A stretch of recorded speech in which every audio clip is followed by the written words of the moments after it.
Hey everyone, and welcome to Milo Game Reviews, where we review games both new and old on all platforms. My name is Milo, and if you like the content that I make, then please subscribe to the channel and click the notification bell so you never miss a review when it comes out.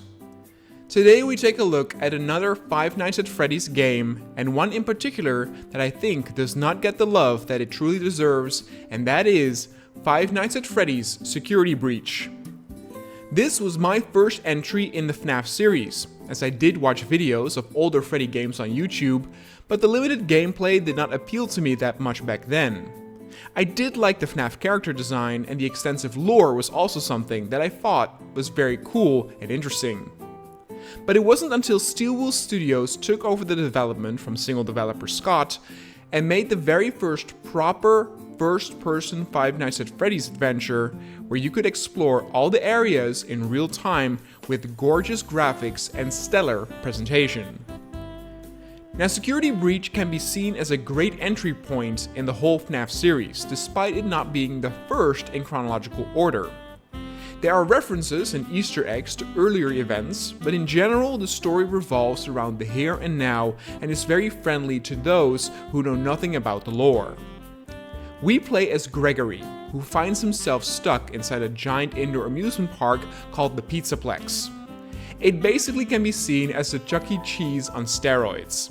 Though I myself am from the Netherlands and we do not have Chuck E. Cheese here, I was lucky enough to go on vacation to America multiple times when I was young, and actually have been to Chuck E. Cheese twice in my lifetime, which was a great experience that I think fondly of.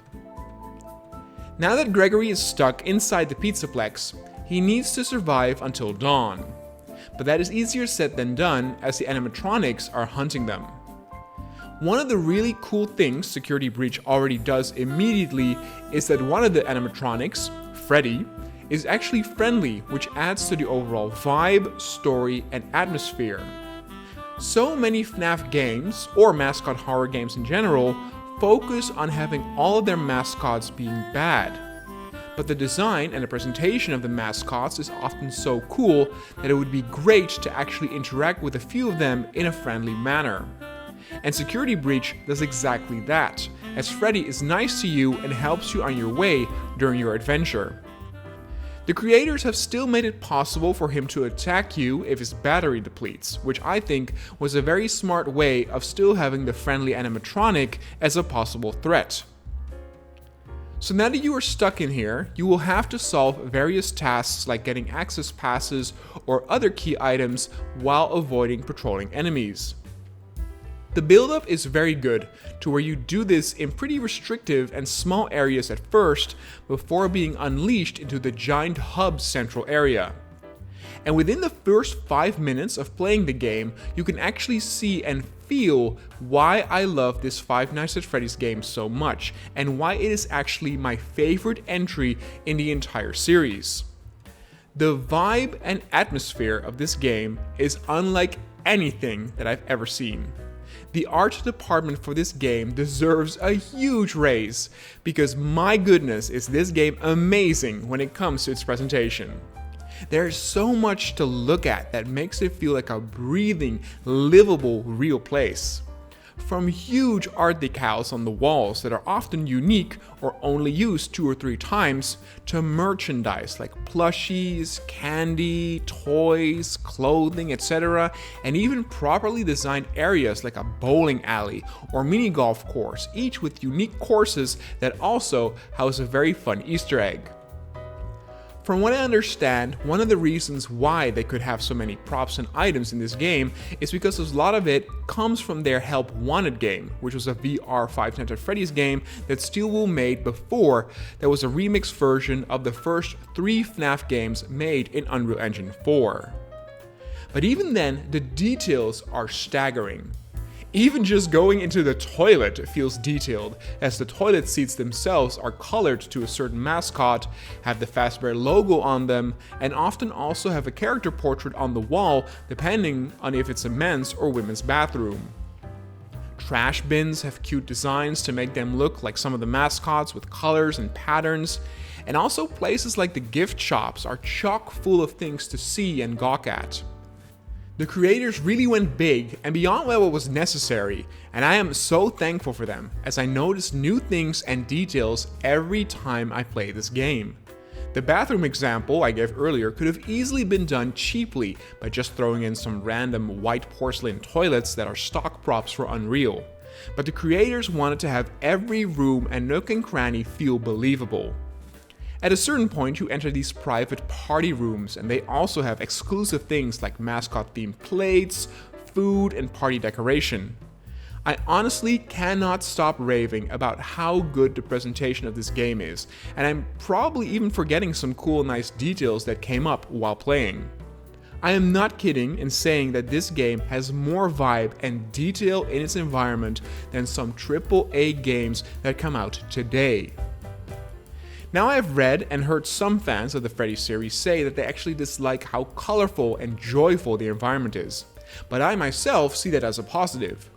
I guess this comes down purely to taste, but I think the vibrant atmosphere makes the game better, as there are still segments that are dark, gritty, and gross, like when being chased by Moon or dealing with Chica in the garbage disposal. I realize that previous FNAF games were indeed darker and grittier, but I think this really suits the overall FNAF feeling. Now, before we go talk about the gameplay, let me indeed point out the one really major complaint I have about this game, and one that is actually so significant that it does indeed take away quite a bit of the score, and that is how it technically runs. Now, this might only be an issue on the PC and not the console version, but for the PC, the game is terribly optimized. It runs on the Unreal Engine 4, and even playing this with something as powerful as a 1490, there are constant, huge stutters throughout as it loads segments of the world. It is very noticeable, and happens often to the point where it does ruin the immersion. I hope that this game gets a fan patch or maybe a remaster sometime in the future, as I think it deserves it, and if the technical issues and stutters are dealt with, then it truly is one of the better horror games we have gotten in recent years. Okay, so now back to the gameplay. As I said, you are tasked with completing various objectives and collecting key items in order to give you access to new locations. In a way, it can be seen as a bit of a Metroidvania, as you will go to certain places to get key items, like a laser pistol, that will gain you access to new locations that you could not go previously. As you traverse in the hub area, you unlock shortcuts with these abilities, and you really get a feel for the place and the different routes. The overall map makes sense and is believable in scale, as you often wind back to the main central area as you naturally explore each corner. Now, in between the objectives, you will sometimes have to partake in other gameplay in the form of a small segment that introduces new gameplay or mechanics. Early on, you get a confrontation with the mascot Sun and Moon, and when the lights go out in the daycare, you are being chased by Moon while having to start 4 or 5 generators. It is a traditional horror trope in that you have to find a certain number of generators while being chased. But luckily, you don't do this too often in the game, so it never gets stale or repetitive. Other times, you have to win a match of laser tag while also avoiding a patrolling Chica mascot, or have a boss fight with Monty, where you need to shoot a certain target with stationed weapons like you do at a carnival. These moments never last too long and add to the variation and pleasant tempo of the game. There is never a section that lasts too long or is too frustrating. At a certain point, you have to deal with animatronics that behave like the weeping angels, where they only move when you are not looking at them. Now, that is also a trope we have seen a lot in other games, but this segment only lasts 5 minutes and then gets repeated again maybe once or twice much later on. The chase sequences and enemies are usually never too frustrating in terms of how fast they chase you. Security Breach is one of those horror games where the moment you get caught, it is game over. Many other horror games do this too, and quite a few actually make the AI too fast or frustrating to where it's very unforgiving and you get caught again and again until it becomes very repetitive instead of scary. Security Breach has maybe 1 or 2 of those moments where it is quite difficult to stay hidden, like when you have to get a music CD at the top of the central stage. But other than that, it never is too bad.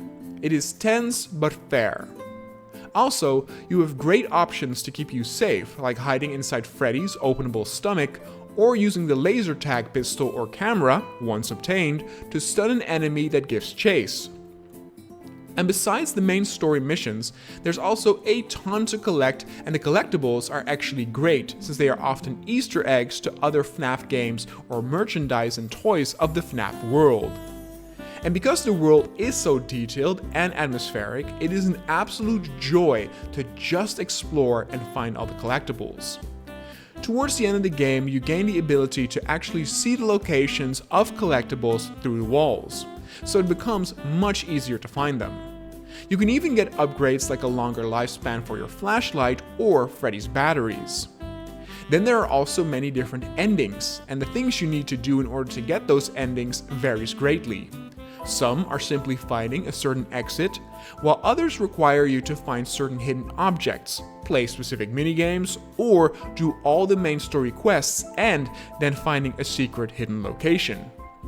Five Nights at Freddy's Security Breach is a love letter to fans of the series and a great invitation letter to newcomers.